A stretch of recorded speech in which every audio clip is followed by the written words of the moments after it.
Sandi ini karirnya tuh seperti apa sih dulunya Pak Sandi? Iya. Orang yang seperti apa gitu? Waktu saya memulai usaha itu kan secara kecelakaan. Mindset bukan mencari untung semata, tapi untuk bertahan hidup demi keluarga. Di zaman dulu masih banyak orang yang skeptif untuk saham ya, apalagi kan Oh sangat. Fund flow-nya, kita Yang baik. ikut MSCI. Ini adalah teknik-teknik terbaru.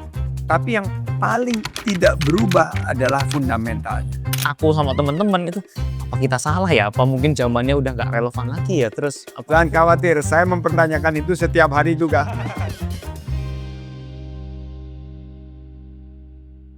Masa depan Indonesia ada di tangan anak-anak muda. Masalahnya, anak-anak muda ini hanya dapat literasi dari orang-orang yang sepantaran. Jarang sekali orang-orang sukses zaman dulu itu mau berbagi. Nah, hari ini kebetulan ada salah satu narasumber yang sudah cukup sukses di usahanya. Kiprahnya sudah dikenal di mana-mana, nggak cuma sekedar bisnis tapi juga politik. Hari ini kita akan ngobrol bareng dengan Pak Sandiaga Uno. Terima kasih Pak buat waktunya sudah datang di acara Real Life Estate. Terima kasih Mas Antoni dan selamat untuk podcastnya yang bersama dengan platform lainnya telah menjadi masukan dan inspirasi bagi 1,7 juta pengikut ya. Iya.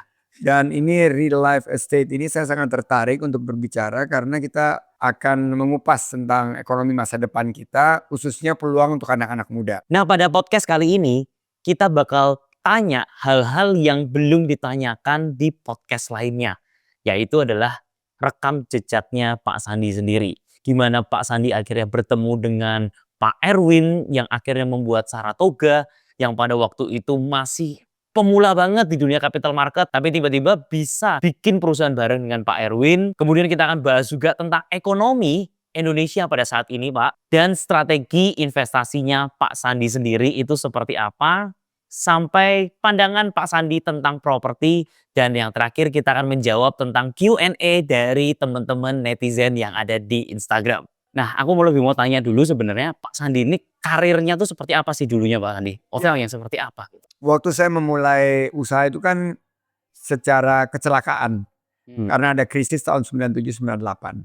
Saya tidak memiliki penghasilan, pendapatan maupun juga tidak memiliki kemampuan pada saat itu untuk bertahan secara keuangan.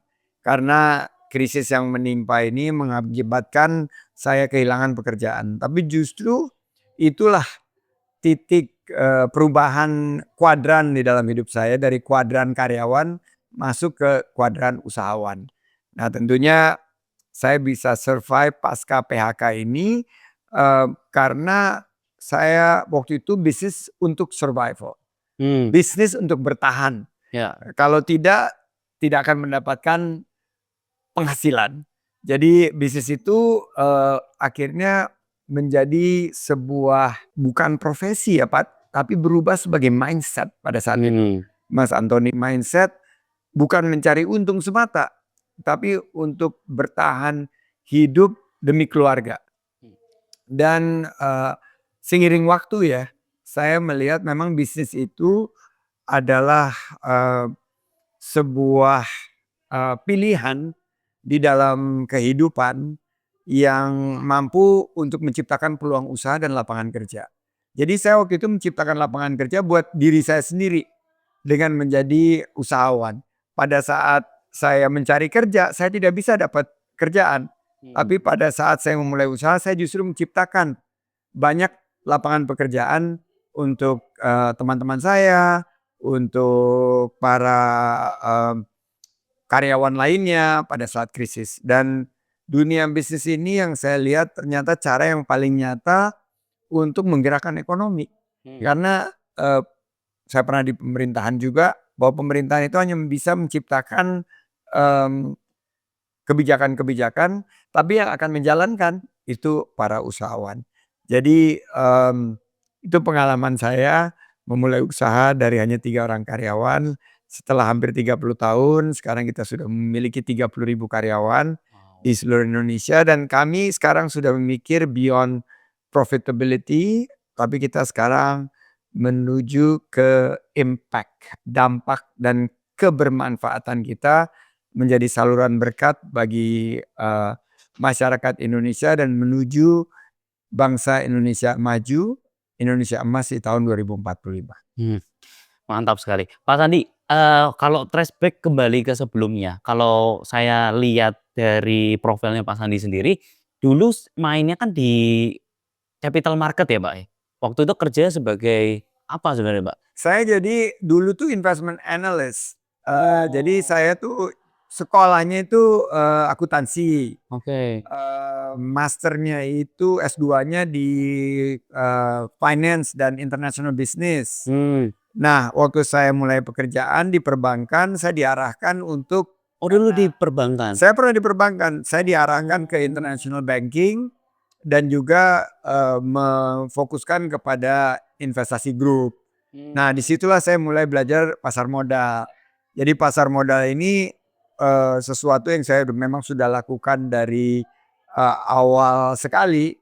Saya mulai berinvestasi di pasar modal itu malah sebelum kuliah. Wah. Dan pada waktu itu masih kecil-kecilan. Oh. Saat kuliah itu kita juga belajar berinvestasi real. Dengan real life dan real time. Kita mengembangkan pilihan-pilihan saham yang akan kita investasikan.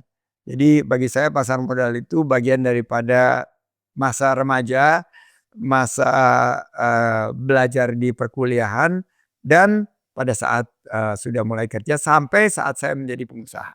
Tapi menarik loh, Pak Sandi, karena di zaman dulu masih banyak orang yang skeptis untuk saham ya, apalagi kan. Oh sangat, tapi saya karena saya analis keuangan kan, jadi Mmm. saya melihat memang equity atau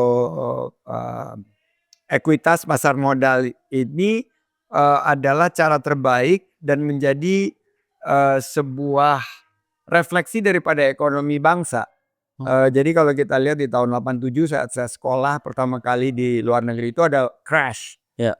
ada stock market crash. Itu langsung ekonomi Amerika mengalami kontraksi. Dan untuk pertumbuhan ekonominya lebih besar lagi akan terefleksikan oleh pasar modalnya. Dan inspirasi saya waktu itu ngelihat Berkshire Hathaway lah. Wah. Waktu Warren Buffett, kebetulan kami sekolah di Kansas, tidak terlalu jauh dari Nebraska. Mhm. Di sana ada seorang oracle yang kita menyebutnya, dan dia ahli pasar modal, ahli investasi dengan pendekatan value investing, dengan pendekatan Ben Graham yang waktu itu untuk melihat dan mengukur intrinsic value. Ini akhirnya menjadi semangat daripada kita semua untuk bukan hanya belajar berinvestasi tapi juga bisa mengembangkan portfolio kita. Jadi ada dua tuh, investment analysis and portfolio constructions. Jadi itu yang dulu kita Apa bedanya itu, Pak? jadi kita menganalisa dulu Heeh. potensi-potensi investasi, apakah itu surat berharga saham, ekuitas, atau surat berharga bond atau fixed income. Dan itu terbagi mana yang memiliki value Mmm. yang menjanjikan, dan kita mulai merekonstruksi portfolio itu agar portfolio itu yang kita sebut sebagai ideal portfolio, atau kalau kita dulu bilangnya adalah portfolio yang memberikan the most optimal return. Nah itu kombinasi antara fixed income dan equity selalu menjadi pilihan yang melandasi rekonstruksi daripada portfolio kita. Dan ya kalau kita lihat alhamdulillah ya selama saya berinvestasi, saya selalu fokus kepada pengelolaan risiko yang sangat boleh dibilang konservatif, tapi juga saya menekankan bahwa investasi yang saya tanamkan harus menciptakan pertumbuhan dan memberikan peluang agar usaha itu berkembang, menambah omsetnya dan membuka peluang usaha dan lapangan kerja. Iya, iya, iya. Pak Sandi, yang menarik itu adalah ketika Pak Sandi masih di posisi kerja terus tiba-tiba nggak ada pekerjaan dan memutuskan untuk mulai lagi usaha di capital market lagi, itu kan berpartner dengan Pak Erwin Suryajaya juga ya, Pak, ya? Jadi awalnya saya mendirikan Rekapital dulu itu sama Pak Rosan. Itu Oh. saat langsung balik ke Indonesia, Pak Rosan langsung tawarin dan saya, eee, membangun Rekapital itu dengan fokus di financial advisory, dan, restructuring. Jadi pada saat itu banyak perusahaan-perusahaan yang goyah, yang boleh dibilang terpuruk karena krisis. Kami memberikan, nasihat-nasihat keuangan dan membantu Oh. perusahaan tersebut melakukan restrukturisasi. Setelah itu, bertemu Pak Edwin dan salah satu Oh. perusahaan Pak Edwin itu yang saya bantu juga untuk melakukan restrukturisasi. Nah, setelah itu Pak Edwin menawarkan kemitraan, berpartner membangun Saratoga Investama. Oh, nice nice nice nice. Apa yang membuat Pak Sandi yakin ya pada saat Pak Sandi itu kan masuknya di capital market-nya lagi ambruk, terus pasti kan punya pemikiran kayak takut untuk masuk ke dunia itu atau mungkin karena udah pembelajaran dari luar ketika itu akan rebound jauh lebih tinggi? Nggak ada, saya waktu itu juga nggak memiliki keyakinan itu, tapi karena mindset saya adalah untuk bertahan, Oh. menghidupi keluarga, Oh. ya semua kita lakonin gitu. Oh, oke. Karena saya nggak punya pekerjaan, saya nggak punya, sumber penghasilan, akhirnya dengan usaha tersebut dapat, eee, ya boleh dibilang pendapatan dari fee yang dibayarkan oleh perusahaan-perusahaan yang mendapatkan, advice, nasihat, dan restrukturisasi, dari kami, dan saat saya bersama Pak Edwin itu akhirnya mulai, mengembangkan, pendekatan yaitu private equity. Di mana kita Mmm. berusaha mendatangkan, permodalan bagi perusahaan-perusahaan bagus yang pada saat itu, menghadapi kesulitan untuk, Modal. keluar dari krisis dan disitulah cikal bakal daripada, dunia private equity yang Oh. kami, kembangkan yaitu investasi langsung. Iya iya iya. Ini menarik, Pak, maksudnya saya nggak pernah denger yang ini karena tiba-tiba, oh bisa langsung masuk ke capital, oh ternyata dari awalnya tuh perusahaan advisory dulu ya, Pak, ya? Oh iya, Oh. konsultan keuangan dan sembari saya mengembangkan, pipeline dari perusahaan-perusahaan yang datang kepada kami maupun kita hampiri untuk mendapatkan, job Hmm. dari perusahaan tersebut, saya juga ikut mulai, merintis dan, mulai memilih mana perusahaan yang baik yang kita bisa investasikan. Jadi pada saat itu, Oh. eee, cikal bakalnya itu ada satu perusahaan yang tidak bayar, eee, Mmm. dari, fee yang dijanjikan, tapi akhirnya kami dibayar oleh saham anak perusahaan dari yang telah kita restrukturisasi. Singkat cerita, ternyata saham yang tadinya tidak bernilai, meningkat tajam dan disitulah kami melihat, wah kalau begini ke depan kita bisnis, advisory-nya bisa kita alihkan menjadi, bisnis yang fokus kepada, bagaimana kita meningkatkan nilai ekuitas dari perusahaan tersebut. Oh, saya baru tahu ini, Pak. Ya ya ya ya ya. Nah, kemudian kalau misalkan dari Pak Sandi sendiri ketika ngelihat sebuah perusahaan, mungkin kan dari zaman Pak Sandi dulu mulai berinvestasi sampai yang sekarang ini, ngelihatnya perubahannya seperti apa, Pak Sandi? Saya ngelihatnya fundamentalnya nggak berubah. Fundamental tidak berubah? Fundamental nggak berubah, tapi yang, kita bisa melihat adalah transformasi dari, landscape investasi. Eee, Sekarang perusahaan ini banyak yang mulai berubah kan Mmm. ke perusahaan dengan teknologi tinggi, Iya, betul. green economy, juga kita melihat bahwa perusahaan-perusahaan yang dulu hanya mengekspor sumber daya alam sekarang harus melakukan hilirisasi. Ini adalah, bagaimana, perubahan dari segi klaster perekonomian kita. Tapi bahwa perusahaan itu harus menghasilkan nilai dan cash flow, yang jelas dan punya rekam jejak baik itu tidak berubah. Manajemen tata kelola GCG. Dulu kita melihat, oh kita investasi harus di perusahaan yang memiliki reputasi. Nah sekarang dengan adanya GCG, Good Corporate Governance, bisnis ini terbukti harus memiliki sistem yang kuat. Harus memiliki tata kelola yang world class, yang kelas dunia. Karena kalau enggak bisnis yang hebat sekalipun itu bisa hancur. Kalau tidak memiliki tata kelola dan integritas daripada pengelola. Dan sekarang juga ada dampak sosial dan lingkungan yang diukur oleh masing-masing bisnis. Dan saya percaya investasi terbaik itu adalah yang membawa keberkahan untuk banyak orang dan masyarakat. Karena bukan hanya menghasilkan cuan buat perusahaan dan akhirnya bisa membayar karyawan, bayar dividen bagi Iya, iya. para pemegang saham, tapi juga usaha-usaha yang mampu untuk memberikan nilai tambah bagi komunitas, bagi masyarakat sekitar. Siap Pak Hadi. Pak Hadi ini mungkin, lebih cara ke mainnya Pak Sandi ya, karena kan kalau dulu kita lihat perusahaan-perusahaan itu banyak fundamental, tapi semakin ke sini banyak orang-orang tuh punya cara bermain saham yang macam-macam Pak. Ada yang ngikutin kepentingan owner, ada yang ngikutin kayak money flow-nya, terus asingnya masuk atau enggak. Nah, macam-macam itu Pak Sandi. Dari Pak Sandi sendiri, kalau ngelihat kan ada juga nih perusahaan-perusahaan yang memang bagus juga profitnya, tapi nggak naik-naik juga dari segi performance sahamnya gitu. Nah, gimana Salah satunya perusahaan saya. Ada beberapa perusahaan saya yang sangat profitable, tapi ya investor tidak memahami bisnis modelnya. Nggak apa-apa buat saya, karena Mmm, pada saat kita nanti akan mengembangkan usaha ini, ujungnya adalah berapa banyak cash yang dihasilkan oleh perusahaan tersebut. mhm, Jadi kalau memang ada perusahaan sekarang yang dinilai dari motivasi ownernya, kita mhm. mau bawa harga sahamnya segini, Iya, iya. atau kita lihat dari fund flow-nya, kita mau Yoi. ikut MSCI. Ini adalah teknik-teknik terbaru. Tapi yang paling tidak berubah adalah fundamentalnya. Jadi memang kita mungkin dianggap boring, strategi investasi kami dianggap nggak greng gitu, Iya, nggak apa, wow gitu. nggak Tapi bagi akuntabel. saya growth itu selalu harus masuk akal. Indonesia bertumbuh kan 5%, 5,2%.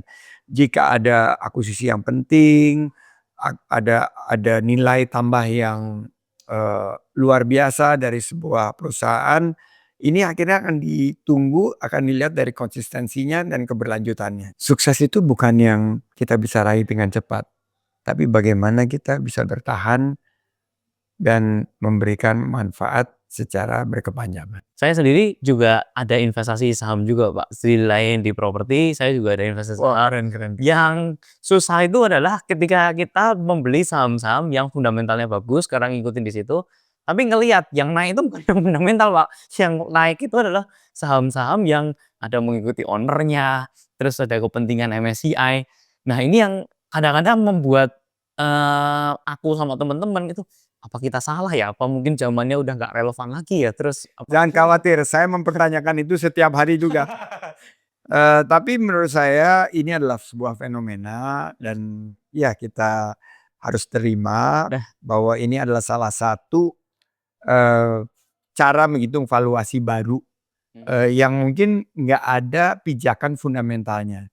Tapi in the long run menurut saya akhirnya kita kembali kepada fundamental mmm, dan nilai intrinsik atau intrinsic value daripada perusahaan yang kita berinvestasi. Memang di tengah-tengah tantangan global, ada juga isu mengenai AI, iya, eee, ini ketidakpastian geopolitik misalnya atau inflasi harga-harga pangan, mmm, menurut saya kita harus berhati-hati, dalam melihat, saat kita berinvestasi. Karena Indonesia masih bertumbuh ya, mmm, alhamdulillah.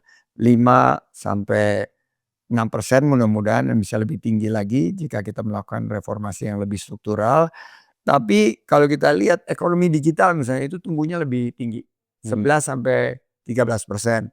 Dan ada juga sektor-sektor seperti sektor kesehatan, ya healthcare, sektor, teknologi, sektor ekonomi hijau. Ini yang semakin lama semakin diminati gitu. Healthcare ini semakin lama semakin diminati dan kuncinya menurut saya inovasi, adaptasi, dan kolaborasi. nah, Pak Sandi kalau misalkan dari kacamatanya Pak Sandi sendiri, sebenarnya ekonomi di Indonesia ini sedang seperti apa sih Pak Sandi? Kita harus bersyukur ya, walaupun banyak yang mengeluh, tapi kita bersyukur kita masih bertumbuh. Memang lapangan kerja susah didapatkan sekarang. Ini berkaitan dengan skill set yang masih ada gap antara realita dan harapan. Masih ada juga, harga-harga bahan pokok yang meningkat tinggi, harga sewa rumah, Iya, biaya transportasi dan lain sebagainya. Jadi ekonomi kita walaupun penuh tantangan tapi masih bertumbuh. Nah, ke depan kita bisa lebih bertumbuh jika ada 3 engine atau 4 engine pertumbuhan itu bisa nyala secara optimal. Pertama konsumsi. Nah disinilah kita harus memiliki daya beli. Dan daya beli itu diciptakan kalau kita ada uang di kantong. Dan uang di kantong itu kita dapatkan kalau ada lapangan kerja. Jadi lapangan kerja itu akan tercipta kalau engine keduanya nyala, yaitu investasi. Jadi konsumsi terus investasi. Nah investasi ini harus bergerak karena investasi akan menciptakan lapangan kerja. Mesin ketiganya ini adalah kalau investasi sudah terjadi, akan ada ekspor yang lebih tinggi daripada impor, dan pertumbuhannya ini akan menjadi mesin yang ketiga. Dan mesin yang keempat ini adalah belanja pemerintah. Nah belanja pemerintah inilah yang menurut saya sekarang dengan Pak Purbaya ini bisa diserap dengan lebih baik dan lebih berkualitas. Lebih banyak pilihan. Jadi perusahaan-perusahaan bagus itu seperti BUMN yang terbesar dan 2 yang terbesar itu belum IPO. Ini lagi fundamentalnya kuat dan dari segi valuasi masih terjangkau. Ini akan menjadi peluang kita untuk berinvestasi. Potensi properti di Indonesia seperti apa Pak? Kalau di sektor pariwisata kan selalu Bali. Bali ya Pak ya. Bali harga propertinya ya semakin tinggi. Tapi saya ada lihat 5 destinasi super prioritas. Padahal properti sendiri itu menyerap ketenaga kerjaan cukup banyak. Mulai dari tukang catnya, bikin pintunya, keramiknya, granit, lampunya. Itu ada hitungannya itu saya. Bahwa industri perumahan ya properti